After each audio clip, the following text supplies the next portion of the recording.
चलो, कल हम लोगों ने बेटा एसी जनरेटर के बारे में पढ़ रहे थे। आज हम लोग एसी जनरेटर का कल कंस्ट्रक्शन पढ़ लिए थे। आज हम लोग को इसकी वर्किंग जाननी है। क्या जाननी है? वर्किंग। तो चलिए वर्किंग डाल दीजिए बेटा, heading working of AC generator. तो आज हम वर्किंग के बारे में पढ़ेंगे। किसके बारे में बेटा? वर्किंग के बारे में। ठीक है, तो वर्किंग में सबसे पहले हम लोग क्या करेंगे, एक हम मैग्नेट बना लेते हैं नॉर्थ पोल, एक मैग्नेट बना लेते हैं साउथ पोल। यहां पे क्या लगा देते हैं? Armature coil. और यहां लगा देते हैं स्लिप रिंग। ये कार्बन ब्रशेस ऐड कर देते हैं हम लोग इसमें। और यहां पे क्या लगा देते हैं? लोड। ठीक है, अब यहां पर क्या होगा, हम इस कॉइल को क्या करके रखेंगे? हम इस कॉइल को मैग्नेटिक फील्ड के परपेंडिकुलर रखेंगे। मान लो ये जा रही मैग्नेटिक फील्ड, ये क्या जा रही है बेटा? Magnetic field. ठीक है, आपको क्या करना है, आपको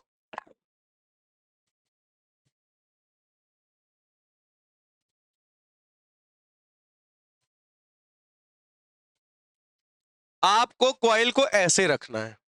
बात समझ में आ रही है? मतलब मैग्नेटिक फील्ड इधर जा रही है, हमको कॉइल को कैसे प्लेस करना है? ऐसे, ताकि मैग्नेटिक फील्ड के परपेंडिकुलर कॉइल को प्लेस करना है। ठीक है, ऐसा बुक में दिया गया है, आप कहीं पे भी रख के थीटा 0 मान सकते हो। तो हमने इस जगह पर टाइम 0 पर थीटा 0 माना। कहां पर? जब हमने इस कॉइल को ऐसे उठाकर, ध्यान से सुनिएगा, ये कॉइल है, ये कौन सी कॉइल है? आर्मेचर कॉइल है। इसको मैंने ऐसे घुमा के रख दिया। मैग्नेटिक फील्ड ऐसे जा रही थी, कॉइल ऐसे रखी थी, मैंने इसको ऐसे कर दिया। अब ये मैग्नेटिक फील्ड के कॉइल क्या है? परपेंडिकुलर। क्या है? परपेंडिकुलर। तो हमने T इज इक्वल टू 0 बोला। क्या बोला बेटा? T इज इक्वल टू 0 पर थीटा 0 है। थीटा क्यों 0 बोला? क्योंकि मैग्नेटिक फील्ड भी इधर और एरिया वेक्टर भी इधर, तो मैग्नेटिक फील्ड भी इधर जा रही है और इस कॉइल का एरिया वेक्टर भी देखो इधर ही है। एरिया वेक्टर भी क्या है? इधर। तो मैग्नेटिक फील्ड और एरिया वेक्टर के बीच का एंगल कितना है? 0।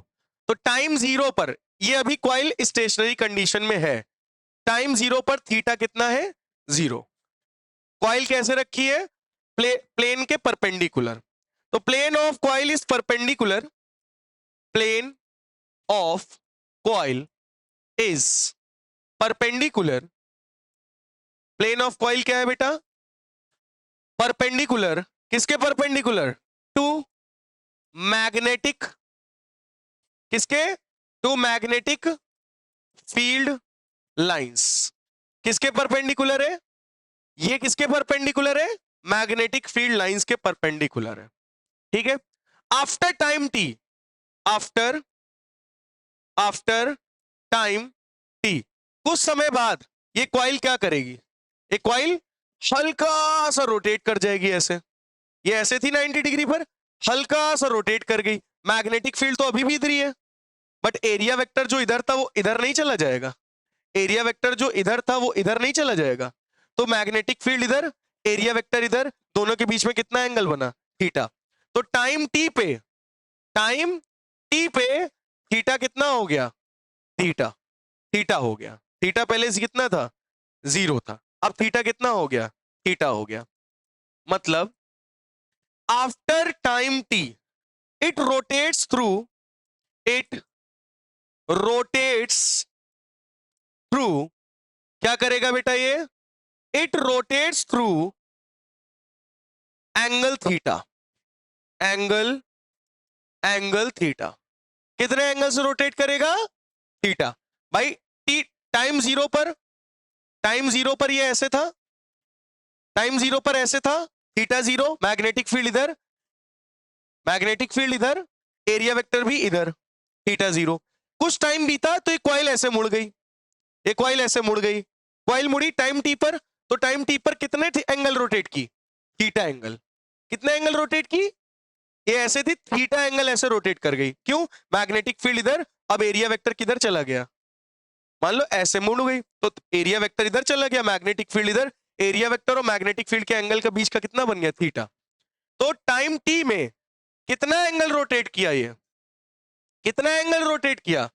थीटा एंगल ये क्या कर गई बेटा, रोटेट। बात समझ में आई कि नहीं? मतलब ये कॉइल जो थी, एरिया वेक्टर इधर, मैग्नेटिक फील्ड इधर, ये रहा मैग्नेट नॉर्थ और ये रहा मैग्नेट साउथ। मैग्नेटिक फील्ड अभी भी इधर है, एरिया वेक्टर इधर चला गया, कॉइल रोटेट कर गई।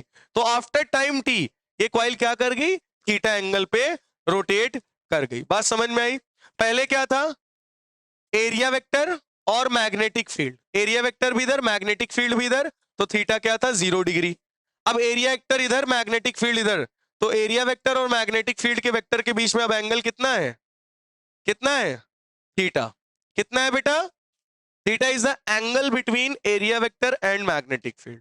थीटा क्या है बेटा, थीटा एंगल है किसके बीच का, एरिया वेक्टर और मैग्नेटिक फील्ड। मैग्नेटिक फील्ड जो ये जा रही, एरिया वेक्टर तो जानते हो ना, सरफेस के परपेंडिकुलर होता है। अगर एक कॉइल ऐसे घूमेगी, अगर एक कॉइल ऐसे घूमेगी तो एरिया वेक्टर भी तो ऐसे घूम जाएगा, तो मैग्नेटिक फील्ड थोड़ी ना घूम जाएगी, मैग्नेटिक फील्ड तो यही रहेगी। ये घूम गया थीटा एंगल, एरिया वेक्टर। तो इतनी बात समझ में आई या नहीं आई, पहले बताओ। क्या बोला, जब टाइम 0 था, जब टाइम 0 था तब थीटा 0 था ए और बी के बीच का। कुछ देर और प्लेन, कॉइल कैसी रखी थी, प्लेन के परपेंडिकुलर, मैग्नेटिक फील्ड के परपेंडिकुलर। जब कुछ टाइम बीता तो कॉइल क्या कर गई बेटा, रोटेट। कॉइल क्या कर गई, रोटेट। कितना एंगल रोटेट की, थीटा। मैंने कहा let us say coil rotates with, let us say coil rotates with, मैंने क्या बोला, coil rotates with, coil rotates with constant angular velocity, constant angular velocity. मतलब कॉइल क्या कर गई, एक कांस्टेंट ओमेगा एंगुलर वेलोसिटी से रोटेट करी। मैंने कहा ना T is equal to theta angle पर मुड़ गई, तो मुड़ी होगी तो कुछ उसकी वेलोसिटी रही होगी एंगुलर, तो वो एंगुलर वेलोसिटी क्या थी, ओमेगा। क्या थी बेटा, तो एंगुलर वेलोसिटी का फॉर्मूला हम सभी को पता है, omega is equal to theta by T. Angular velocity is equal to angular displacement upon time. याद आया formula, omega is equal to formula क्या होता है, एंगुलर वेलोसिटी। अच्छा बताओ, velocity is equal to formula क्या होता है, डिस्प्लेसमेंट अपॉन टाइम। अगर एंगुलर वेलोसिटी होगी तो एंगुलर डिस्प्लेसमेंट होगा। अब कई सारे बच्चों को एंगुलर वेलोसिटी और लीनियर वेलोसिटी का मतलब ना पता होगा ना। देखो, अगर तुम सीधे जा रहे हो तो ये लीनियर डिस्प्लेसमेंट है, सीधी लाइन वाला। तुम अगर ऊपर की ओर गए तो तुम्हारा ये है एंगुलर डिस्प्लेसमेंट। जैसे एक बंदा यहां खड़ा है और यहां से ये ऊपर गया, तो मेरा मुंह ऐसे गया है, ये देख रहे हो, यहां से बंदा है ये गया, तो मेरा मुंह कितने ऊपर उठा, थीटा एंगल।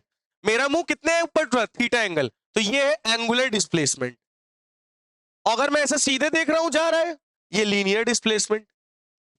समझ रहे हो? तो एक वेलोसिटी होती है, इसी तरह से एक एंगुलर वेलोसिटी होती है ओमेगा। भाई कोई गोल गोल चीज घूम रही, तुम ऐसे ऐसे ऐसे ऐसे, वो क्या होगी, एक एंगल पे वेलोसिटी होगी, तो इसे क्या बोलोगे, एंगुलर वेलोसिटी। तो नॉर्मल वेलोसिटी का फॉर्मूला क्या होता है, v is equal to displacement upon time. तो एंगुलर वेलोसिटी का formula angular displacement upon time. तो थीटा इज इक्वल टू क्या लिख सकते हो, angular displacement is equal to omega T नहीं लिख सकते? बताओ, तो आप बताओ कॉइल कितने एंगल पर मुड़ी, ओमेगा टी एंगल पर। टाइम टी में, टाइम टी पे कॉइल क्या हुई, ऐसे मुड़ी, ऐसे मुड़ी, रोटेट हुई, तो कितने एंगल पर रोटेट हुई, ओमेगा टी एंगल पर रोटेट हुई। यानी एंगुलर डिस्प्लेसमेंट कितना है इस कॉइल का, ओमेगा टी। एंगुलर डिस्प्लेसमेंट मतलब कितने एंगल से मुड़ी, रोटेट हुई, थीटा। बात समझ में आ गई या नहीं, बोलो। तो टाइम टी पर, टाइम 0 पर एंगल 0 था, टाइम टी पर कॉइल क्या कर गई, रोटेट कर गई, और कॉइल रोटेट कर गई तो कितने थीटा पर रोटेट की, ओमेगा टी पर। बात समझ में आ गई? क्योंकि जब कॉइल रोटेट करेगी तो कुछ एंगुलर वेलोसिटी भी होगी और कुछ समय भी लगेगा घूमने में। समझ में आ गई बात या नहीं? इतनी बात क्लियर है वर्किंग में? बहुत बढ़िया। अगर मैं पूछूं कि पहले कॉइल कुछ ऐसे थी, ये ऐसे, जब ये ऐसे मुड़ी, जब ये ऐसे मुड़ी तो पहले का फ्लक्स मान लो 4 रहा होगा, जब मुड़ी तो एक फ्लक्स हट गया, 3 फ्लक्स हुआ। तो फ्लक्स कितना जनरेट हुआ, जब ये मुड़ रही है तो फ्लक्स कितना जनरेट हो रहा है, तो फ्लक्स का फॉर्मूला क्या होता है? बी ए। क्या होता है बेटा? इसी के नीचे मैं लिख रहा हूं। फ्लक्स क्या होता है? Magnetic flux, magnetic flux linked with a coil, linked with a coil, magnetic flux linked with a coil, linked with a coil। कितना होगा? एक कॉइल से कितना मैग्नेटिक फ्लक्स होगा? Phi is equal to B A cos theta. सही है भाई। B dot A लिखते हैं, डॉट ए हटाओगे तो क्या लगेगा? एंगल। एंगल कितना है? थीटा। कितना एंगल है? थीटा। अब बताओ थीटा कितना निकला था? B A cos omega T. समझ में आया? तो ये फ्लक्स निकला एक कॉइल का। आपको क्या लगता है जनरेटर में एक ही कॉइल होती है केवल? नहीं, इसमें बहुत सारी ऐसे कॉइल होती है, नंबर ऑफ कॉइल्स। एक कॉइल तो होती नहीं है। इसमें कितनी कॉइल होती है? बहुत सारी, नंबर ऑफ कॉइल्स। तो यहां क्या लगा दो? एन। एक कॉइल का इतना था, नंबर ऑफ कॉइल्स का टोटल फ्लक्स कितना होगा? अगर मैं कहूं टोटल फ्लक्स कितना होगा, तो N B A cos omega T. तो ये होगा total flux on the armature coil. Armature coil में कितना फ्लक्स होगा total? N B A cos omega T. कितना होगा बेटा? N B A cos omega T. अब मैं एक बार फिर से जल्दी से रिकैप कर दे रहा हूं, ध्यान से सुनना। बुक है कोई? कॉपी बड़ी लाओ। मिल गई। ध्यान से सुनना, ध्यान से सुनना। ये मैग्नेटिक फील्ड लाइन जा रही है सीधे। ये मैंने मैग्नेटिक फील्ड लाइन के परपेंडिकुलर ऐसे कॉइल रख दी, आर्मेचर कॉइल। टाइम जीरो पर थीटा जीरो है। पूछो क्यों? क्योंकि मैग्नेटिक फील्ड इधर, एरिया वेक्टर आगे की तरफ। तो एरिया वेक्टर और मैग्नेटिक फील्ड के बीच का एंगल कितना है? जीरो। तो टाइम जीरो पे एंगल कितना है? जीरो। मैंने इसको कुछ समय दिया, कुछ समय बाद ये कॉइल ऐसे मुड़ गई। तो मुड़ गई तो इसका मतलब क्या है? यहां पर जो वेक्टर था एरिया वेक्टर, वो भी तो मुड़ गया। एरिया वेक्टर इधर चला गया, देख रहे हो कि नहीं? एरिया वेक्टर किधर चला गया? इधर। लेकिन मैग्नेटिक फील्ड तो इधर ही है। तो टाइम टी के बाद ये जो कॉइल है ये थीटा एंगल पे मुड़ गई, मुड़ी ना। तो अब मैग्नेटिक फील्ड और एरिया वेक्टर के बीच का एंगल कितना है? थीटा। मैंने कहा कितनी रफ्तार से घूमी, तो मैंने कहा एंगुलर वेलोसिटी से घूमी, ओमेगा से। तो ओमेगा इज इक्वल टू क्या होता है? Theta by T. तो थीटा इज इक्वल टू क्या होगा? Omega T. मैंने कहा ठीक है। अब जब ये घूमी टी टाइम में, तो मैंने कहा फ्लक्स कितना है एक कॉइल का? तो मैंने कहा B A cos theta. Theta कितना था? Omega T. मैंने कहा टोटल फ्लक्स कितना होगा? अब इसमें एक कॉइल तो है नहीं, कई सारी कॉइल है। जितनी भी कॉइल है एन से मल्टीप्लाई कर दो, नंबर ऑफ टर्न से। नंबर ऑफ कॉइल से मल्टीप्लाई कर दिया, पूरे आर्मेचर कॉइल का क्या निकल आया? फ्लक्स निकल आया। जब ये घूमी तो क्या निकला? फ्लक्स। इसके घूमने की वजह से फ्लक्स लिंक्ड हुआ। घूमने की वजह से नहीं, मतलब जो मैग्नेटिक फील्ड लाइन क्या कर रही है? पार होके जा रही है, वो फ्लक्स हुआ। जितनी भी मैग्नेटिक फील्ड लाइन पार होके जा रही, वो क्या है? फ्लक्स। ये बात समझ में आई है नहीं आई? पहले ये बताओ। आई? अब मैं अगर कहूं कि इस कॉइल में कितना ईएमएफ इंड्यूस्ड हुआ है, इंड्यूस्ड ईएमएफ, तो फैराडे लॉ ने क्या बताया था? बताओ। E is equal to minus D phi upon D T. याद आया? याद आया? Total flux, rate of change of flux is directly proportional to magnitude of induced EMF. तो E is equal to minus sign क्यों लगाया? Lenz law की वजह से। ईएमएफ जिससे प्रोड्यूस होता है उसी को क्या करता है? अपोज। Son kills father. ठीक है। तो ये E is equal to minus D phi by D T, तो इसको क्या लिखोगे? माइनस डी फाई की वैल्यू क्या निकली है? Total flux N B A cos omega T by D T. Number of turns constant होंगे, बार बार चेंज तो करोगे नहीं। मैग्नेटिक फील्ड जो मैग्नेट लगा है वो भी कांस्टेंट। कॉइल का एरिया भी फिक्स है, चेंज बार बार तो करोगे नहीं। बचा क्या? Cos omega T by D T. Clear हुआ या नहीं? कॉस ओमेगा टी का डिफरेंशिएशन क्या होगा बताओ? कॉस ओमेगा टी का डिफरेंशिएशन क्या होगा? तो बेटा ये माइनस बाहर है ही है, N B A cos omega T का होगा माइनस साइन ओमेगा टी। और ओमेगा टी का क्या होगा? ओमेगा। और याद करो मैंने बताया था डिफरेंशिएशन में मल्टीप्लाई हो जाता है, इंटीग्रेशन में डिवाइड हो जाता है। तो डिफरेंशिएशन कर रहा हूं मतलब साइन ओमेगा टी ओमेगा, ठीक है। ये माइनस इस माइनस को क्या कर देगा प्लस, यानी क्या आ गया B A BAN omega sine omega T, ये आ गया इंड्यूस्ड ईएमएफ। और ये बताओ जरा सभी बच्चे, मैग्नेटिक फील्ड कांस्टेंट, कॉइल का area constant, number of turns constant, angular velocity constant, मतलब यहां पे इस पूरे कांस्टेंट को मैं E naught is equal to BAN omega नहीं लिख सकता हूं, मतलब इसको मैं बोल देता हूं ई नॉट। तो ई इज इक्वल टू क्या आ गया ई नॉट साइन ओमेगा टी। तो बताओ कितना ईएमएफ इंड्यूस्ड हुआ जनरेटर के घूमने से, कितना वोल्टेज प्रोड्यूस हुआ। ई को हम लोग वी भी बोल सकते हैं, क्या बोल सकते हैं, V is equal to V naught sine omega T, दोनों की बात वही है, सेम है, ठीक है। तो v is equal to V naught sine omega T. कितना पोटेंशियल जनरेट हुआ एक चक्कर लगाने पे, जनरेटर की कॉइल घूमने पे कितना पोटेंशियल जनरेट हुआ, इंड्यूस्ड हुआ potential, v is equal to V naught sine omega T. यही हम पढ़ेंगे एसी करंट में, देख लो पहला formula v is equal to V naught sine omega T. आप समझ में आए कहां से आया, कहां से आया, एसी जनरेटर घूमा, कॉइल घूमी, कॉइल घूमी टी टाइम में, थीटा एंगल पे घूमी, कितना एंगुलर डिस्प्लेसमेंट किया ओमेगा टी, फ्लक्स कितना जनरेट हुआ घूमने पर, phi is equal to B A cos theta, theta कितना था ओमेगा टी। बात समझ में आई है ना। अच्छा मैंने कहा टोटल बहुत सारे टर्न्स होंगे, एन से मल्टीप्लाई, टोटल फ्लक्स जब वो घूमी तो टोटल फ्लक्स कितना जनरेट हुआ, चेंज इन फ्लक्स कितना आया, BAN cos omega T, B A N BAN cos omega T. मैंने कहा कितना ईएमएफ इंड्यूस हुआ इसके घूमने से, फ्लक्स चेंज हुआ तो ईएमएफ भी इंड्यूस होगा। तुमने कहा E is equal to minus D phi by D T, phi की वैल्यू रख दी, डिफरेंशिएट किया, माइनस कॉस ओमेगा टी का क्या होगा, minus sine omega T upon omega, वो सॉरी इनटू ओमेगा, है ना। तो एन बी ए ओमेगा क्या है कांस्टेंट, माइनस से माइनस प्लस हो गया, इसको मैंने क्या लिख दिया ई नॉट, क्योंकि पूरा का पूरा क्या था कांस्टेंट। तो E is equal to E naught sine omega T, यानी V is equal to V naught. मतलब जब जनरेटर घूमता है तो कितना पोटेंशियल जनरेट करता है, कितना ईएमएफ इंड्यूस होता है, E is equal to E naught sine omega T. यही हम लोग एसी करंट में पढ़ते हैं, इतना ईएमएफ इंड्यूस करता है जब ये कॉइल घूमती है, जब कॉइल घूमती है तो E is equal to E naught sine omega T EMF induced होता है। समझ में आया या नहीं, समझ में आ गया कि फॉर्मूला आया कहां से, नोट कर लीजिए जल्दी से। मैंने क्या बोला, जब टाइम जीरो था तब कॉइल परपेंडिकुलर मैग्नेटिक फील्ड के रखी थी, तो थीटा भी कितना बन रहा था जीरो, क्योंकि मैग्नेटिक फील्ड भी ऐसी थी और एरिया वेक्टर भी ऐसा था, दोनों के बीच का एंगल जीरो।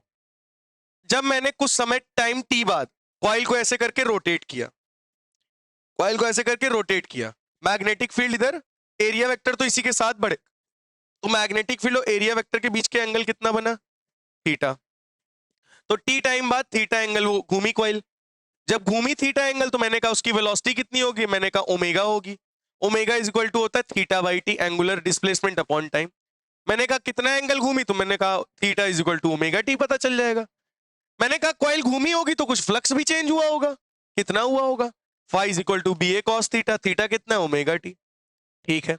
मैंने कहा एक कॉइल के लिए तुमने निकाला है ये, तुमने कहा हाँ, मैंने कहा उसमें तो नंबर ऑफ टर्न्स होंगे, तो तुमने कहा लो एन से मल्टीप्लाई कर दो, टोटल फ्लक्स निकला है पूरी आर्मेचर कॉइल का। तुमने कहा ठीक है, अगर ये कॉइल घूमी होगी फ्लक्स में चेंज हुआ होगा, यानी ईएमएफ इंड्यूस्ड हुआ होगा, वो निकाल के दिखाओ।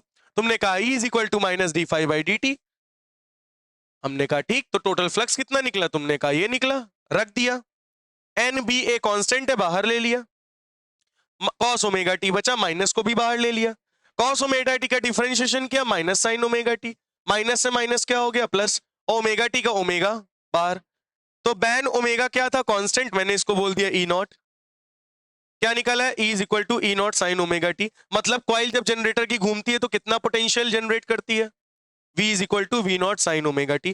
तो मेरे मन में प्रश्न आया, अगर ईएमएफ है तो एक क्लोज लूप था, तो करंट भी इंड्यूस्ड हुआ होगा, करंट बताओ कितना होगा, इंड्यूस्ड करंट बताओ कितना होगा, अगर जनरेटर घूम रहा है तो कितना इंड्यूस्ड करंट प्रोड्यूस करेगा, बोलो।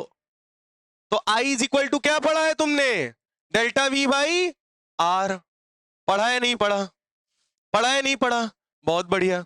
डेल्टा वी की वैल्यू क्या निकली थी? V naught sine omega T. अभी पीछे ही तो निकला है पोटेंशियल। जब कॉइल घूमी तो कितना पोटेंशियल जनरेट हुआ? V is equal to V naught sine omega T upon R. अच्छा बेटा सभी बच्चे बताओ, I naught is equal to V naught upon R नहीं लिख सकते? वी नॉट अपॉन आर को आई नहीं लिख सकते according to Ohm's law? V is equal to I R. तो ये पीक वोल्टेज है, पीक वोल्टेज मैक्सिमम वोल्टेज है। तो आई नॉट क्या है? Maximum current. आई नॉट क्या है? Maximum current. वी नॉट क्या है? Maximum voltage. तो वी नॉट बाई आर को आई नॉट नहीं लिख सकते? बिल्कुल लिख सकते हैं। तो I is equal to I naught sine omega T. देख लो यही करंट प्रोड्यूस करता है जनरेटर, चेक करो। I is equal to I naught sine omega T. तो जनरेटर जब करंट प्रोड्यूस करता है तो कितना? I is equal to I naught sine omega T. Potential कितना इंड्यूस होता है? V is equal to V naught sine omega T. बोलो समझ में आ गया या नहीं आ गया? क्लियर हो गया? अब जरा मैं आपसे कहूं इसका ग्राफ ड्रॉ करके दिखाओ। क्या बनाओ इसका? ग्राफ। जरा ध्यान से सुनना, ग्राफ। ठीक है, तो ग्राफ बनाते हैं। ये करंट है और ये टाइम है, ठीक है। तो ये साइकिल चलेगा। करंट क्या था? I is equal to I naught sine omega T. एक बात हमेशा याद रखना, अगर साइन लिखा हो तो वो ग्राफ हमेशा ओरिजिन से चालू करना, ओरिजिन से। अगर इसमें कॉस लिखा हो, प्लस का कॉस होगा तो यहां से स्टार्ट होगा कॉस कर्व, अगर माइनस कॉस होगा तो यहां नीचे से स्टार्ट होगा। तो कॉस, ये कॉस कर्व है और ये साइन। बोलो बात समझ में आ गई? कॉस लिखा होगा, साइन लिखा होगा, कैसे स्टार्ट करोगे? यहां साइन ओमेगा टी है। हर बार करंट ऐसा हो जरूरी नहीं है, ये नॉन एन एवरेज कंडीशन दी गई है तुम्हें, ठीक है। अच्छा, तो ये करंट हो गया, ये टाइम हो गया। मैंने कहा 90 डिग्री, एक तो आएगा 90 डिग्री, कॉइल ऐसे घूमेगी, ऐसे थी, एक तो घूमेगी 90 डिग्री, फिर घूमेगी 180 डिग्री, फिर 270, फिर 360। यानी 90 डिग्री घूमेगी, 180 डिग्री घूमेगी, 270 डिग्री घूमेगी और 360 डिग्री। मतलब कॉइल 4 फेज में घूमेगी। कितना? 90, 180। भाई ऐसे थी, ये है 0, ये यहां से 90, ये 180, ये 270, ये 360। बात समझ में आ गई है नहीं आई? मैंने कहा जब 90 डिग्री घूमेगी तो कितना करंट होगा? I is equal to I naught sine theta लिख सकते हैं ना इसको। थीटा कितना घूमा? आई नॉट साइन 90, साइन 90 की वैल्यू 1। यानी करंट क्या होगा? मैक्सिमम। जब थीटा होगा तो करंट क्या होगा? मैक्सिमम। मैक्सिमम का मतलब कुछ ये मैक्सिमम करंट होगा आई नॉट। ये होगा current I not maximum. 90 degree पर कैसा करंट मिला? मैक्सिमम। चलो और आगे बढ़ते हैं। I is equal to I naught sine 180 रख दिया, 180 रखा तो क्या मिला current? -1, -1 and minus I naught. यानी ये सीधे यहां से घटेगा और घटते घटते घटते घटते कहां जाएगा? कहां जाएगा? नीचे जाएगा। कहां जाएगा? नीचे जाएगा ना? नहीं, साइन 180 की वैल्यू क्या होती है बताओ? होम हरी, साइन 180 की 0, साइन 180 की 0, 0 आई नॉट इंटू 0, यानी करंट कितना आ गया? 0। साइन 180 पे करंट क्या हो गया? देखो 0। देखो यहां से नीचे आया, करंट क्या हो गया? 0। आया या नहीं आया? बहुत बढ़िया। अच्छा, अगर हम यहां I is equal to I naught sine 270 degree रख दे, बताओ क्या होगी वैल्यू? -1, यानी माइनस आई नॉट। मतलब ये नीचे कहां जाएगा? मैक्सिमम वैल्यू तक, वो भी नेगेटिव। ये रही माइनस का आई नॉट। सही है, ठीक है। मैंने कहा अगर साइन थीटा कितना रख दे? आई नॉट साइन 360 डिग्री, 360 की वैल्यू 0, यानी 0। तो यानी फिर से करंट क्या हो जाएगा यहाँ पे? 0। तो देख रहे हो, एक बार इसने प्लस हाफ साइकिल चली, एक बार माइनस हाफ साइकिल चली। तो ये 90 डिग्री चला कितने टाइम पे? T/4 टाइम पे। 180 डिग्री कॉइल कितने टाइम में घूमी? T/2 पे। 270 डिग्री कितने टाइम में घूमी? 3t/2 टाइम में। और 360 डिग्री कितने टाइम में घूमी? बोलो, t टाइम में। तो t टाइम में 360 डिग्री ये घूमेगी तो करंट ऐसे प्रोड्यूस करेगी।